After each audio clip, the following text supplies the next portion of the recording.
Bonsoir à toutes et à tous, bienvenue sur Grand Lille TV. On commence avec vos prévisions météo. Toujours ce soleil donc qui ne réchauffera que très peu la région pour les prochains jours. On s'attend à une nuit calme tout de même. Et puis attention à demain matin, couvrez-vous bien, il fera entre moins 3 et moins 5 degrés, notamment sur le littoral. Les prévisions météo plus complètes sont à retrouver après ce flash. On commence donc avec l'exposition Chrétiens d'Orient, 2000 ans d'histoire, qui est exposée au MUBA Eugène Leroy à Tourcoing. Lors de son inauguration mercredi soir étaient présents Édouard Philippe, le Premier ministre, ainsi que Gérald Darmanin, l'ancien maire de la ville, aujourd'hui ministre des Comptes publics, et Jack Lang, président de l'Institut du monde arabe. Une expo qui avait déjà été présentée dans cet institut à Paris, qui avait rassemblé 155 000 visiteurs, et c'est la première fois qu'elle est visible en province. Alors on y retrouve des tapisseries, des peintures, mais aussi des photos ou des objets sacrés, bref, des pièces uniques qui sont donc présentées aux curieux qui font le déplacement. Reportage et présentation de l'exposition, signé Idil Gunay.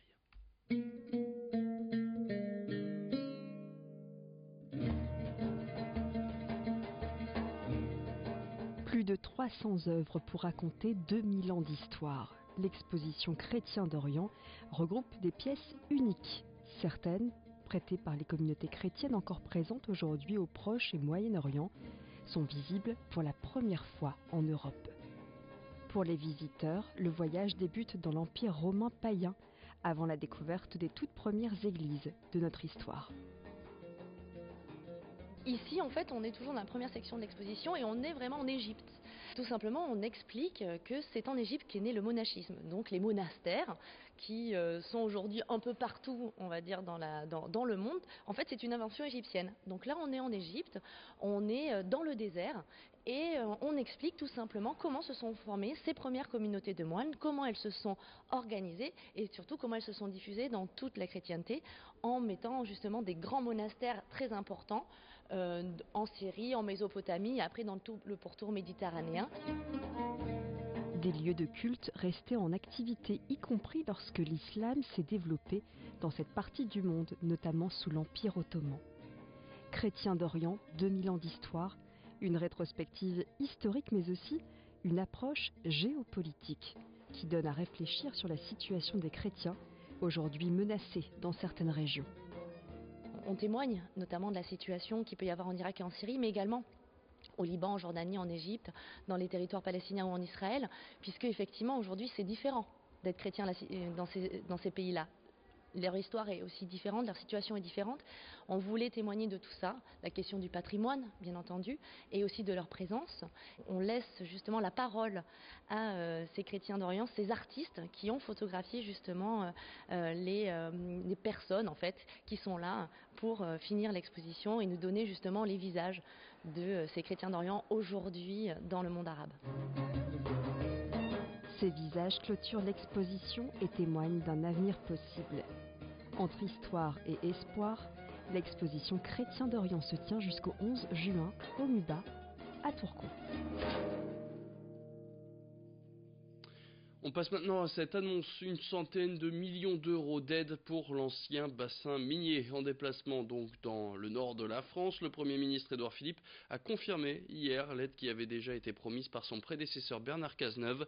Cette enveloppe étalée sur 10 ans, à hauteur d'environ 10 millions d'euros par an, devrait permettre entre autres de rénover d'anciennes cités de mineurs. Autre annonce, la création d'une zone franche pour les 3 ans qui viennent dans ce bassin minier, ce qui veut dire que les entreprises qui viendront s'implanter dans ces 150 communes qui composent la zone franche bénéficieront d'allégements fiscaux très importants. Gros engagement donc de l'État pour ce bassin minier sur 10 ans. On écoute tout de suite Édouard Philippe, le Premier ministre, et Fabien Roussel, le député communiste de cette circonscription. J'ai pu voir avec monsieur le maire de Pécancourt ce que c'était que la rénovation d'un certain nombre de ces cités minières qui sont emblématiques du paysage local et auxquelles les habitants sont extrêmement attachés et à juste titre.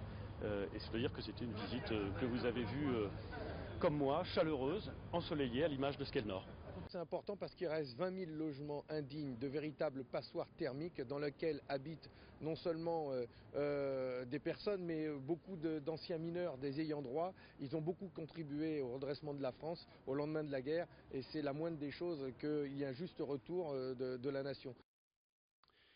Ça fait maintenant 5 ans que l'association des planteurs volontaires s'est donné la mission de reboiser les pourtours agricoles. À la fin de cet hiver, ils auront replanté la bagatelle de 80 000 arbres, et ce grâce à leurs jeunes volontaires. Par exemple, hier, c'était 27 étudiants du lycée agricole de Tillouel et Mauflaine qui ont appris à planter des arbres grâce à cette association. Sur ce terrain, des dizaines de tilleuls, de saules, de noyers et 2 cordons de haies ont été installés pour compléter ce cordon de bois. Un premier chantier pour ces élèves qui ressemble à des travaux pratiques pour pouvoir mettre en application la théorie qu'ils étudient en cours. Ces arbres plantés permettent de freiner l'action de l'eau et l'érosion des sols. Cédric Macré est animateur jeune au sein de cette association Planteurs Volontaires. Il répondait aux questions de Brieux-Gorgy. Vous n'êtes pas sans savoir qu'actuellement on est en plein réchauffement climatique. Donc quoi qu'il arrive, on n'y coupera pas, on est en plein dedans. Ce qu'on peut faire, c'est limiter les effets. Ce qu'il faut savoir, c'est que les arbres, ce sont des puits de carbone. Ils fixent le carbone donc à l'intérieur de leur corps, dans leurs racines. Donc quand on plante un arbre, on a réussi à fixer du carbone avec un peu de chance pour à peu près 100 ans. S'il a la chance d'aller jusque-là. Alors un arbre, on peut le planter pour plein d'autres choses, pour toute la biodiversité. Il faut savoir qu'en Nord-Pas-de-Calais, on perd 1,2 espèces par an. Chacun a sa raison de planter des arbres. Donc ça peut être pour la lutte anti-érosive, ça peut être pour la biodiversité, ça peut être pour un aspect paysager. J'ai envie de dire qu'il y a autant d'utilisation que de personnes. Et puis en bref, avant de se quitter en foot, le LOSC reçoit Angers demain à 20 h, match capital entre deux mal classés. Et puis sachez que pendant un mois, Luis Campos, le directeur sportif du LOSC, a été suspendu de ses fonctions par la commission de discipline, commission qui lui reproche son excès de colère pendant la rencontre contre le PSG. Et puis le gardien de but du Racing Club de Lens, Nicolas Douchès, condamné à 10 000 € d'amende par le tribunal correctionnel de Paris. Il était accusé de violence en état d'ivresse envers une femme et dégradation de biens d'autrui. Il ne fera pas appel de cette décision. C'est la fin de cette édition. Merci à toutes et à tous de l'avoir suivi. Tout de suite sur Grand Lille TV, vous retrouvez vos prévisions météo.